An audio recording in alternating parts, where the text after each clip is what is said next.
Serikali imetangaza kusitishwa mara moja kwa shughuli zote za uchimbaji wa mawe katika kaunti ya Mandera kufuatia kuongezeka kwa ukosefu wa usalama unaosababishwa na kundi la kigaidi la Al-Shabaab.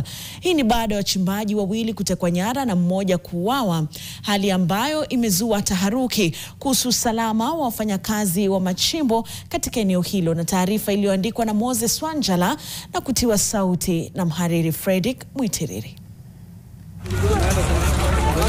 Kufuatia shambulizi la Al-Shabaab la Aprili 29 mwaka huu, ambapo watu wasiopungua 5 wanadaiwa kuuliwa na washukiwa wa Al-Shabaab, serikali sasa imetangaza kusitishwa kwa shughuli zote za uchimbaji mawe katika maeneo hayo.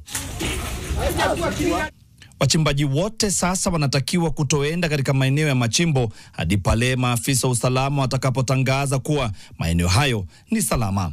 Quarrying activities zote katika Mandera County zimekuwa suspended till further notice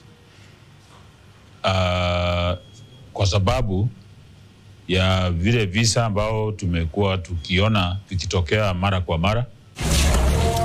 Hatua hiyo ikiwa ni tahadhari ili kulinda maisha ya wananchi na kuzuia umwagikaji zaidi wa damu, wananchi wakitakiwa kuwa waangalifu na kutoa taarifa kuhusu mienendo ya kutiliwa shaka kwa watu wasiowajua kwa polisi ili kusaidia kurejesha amani katika eneo hilo.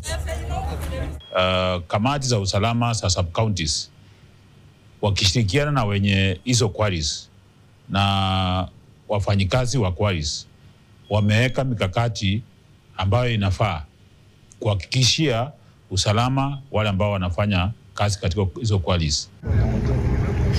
Kuendelea kwa mashambulizi kukionyesha wazi tishio linaloendelea kuwakumba wakazi wa eneo hilo kutoka kwa makundi ya kigaidi, huku serikali ikiahidi kuimarisha operesheni za kiusalama ili kuwasaka na kuwaondoa magaidi hao na kuhakikishia usalama wa wananchi na wafanyakazi.